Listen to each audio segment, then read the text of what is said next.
Je vous remercie, Monsieur le Président, et à mon tour de vous féliciter, messieurs, pour ce très bon rapport au nom de notre groupe.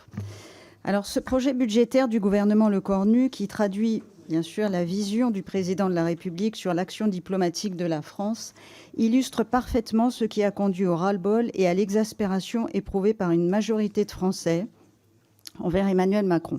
C'est un projet budgétaire que nous considérons en décalage avec la réalité que vivent nos concitoyens et marqué par l'entêtement du président à poursuivre une politique qui n'a pas produit beaucoup de résultats. Alors que des efforts conséquents sont une fois de plus demandés aux Français, la France versera cette année 28 milliards d'euros au budget de l'Union européenne, soit 5 milliards de plus que l'an passé.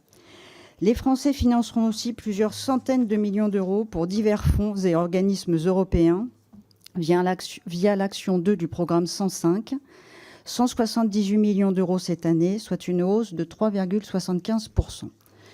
Et cette incohérence budgétaire s'accompagne d'une succession de mauvais choix.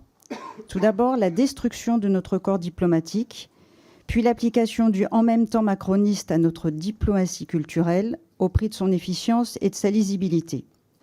Cette volonté de rester présent dans l'ensemble des pays, conformément au principe d'universalité, vous l'illustrez d'ailleurs, M. Petit, en évoquant une stratégie d'influence transversale et décloisonnée.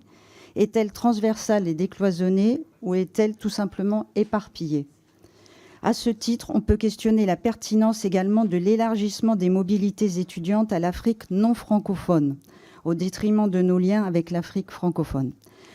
Enfin, cette politique traduit la volonté de fondre l'action diplomatique française dans le multilatéralisme, en particulier à l'échelle de l'Union européenne, jusqu'à mettre la diplomatie culturelle de l'Union au service de sa politique d'élargissement absurde et sans fin. Ce volet budgétaire illustre la continuité de politique que nous ne pouvons pas cautionner. Donc, dans ces conditions, notre groupe ne peut soutenir les crédits de cette mission. Je vous remercie.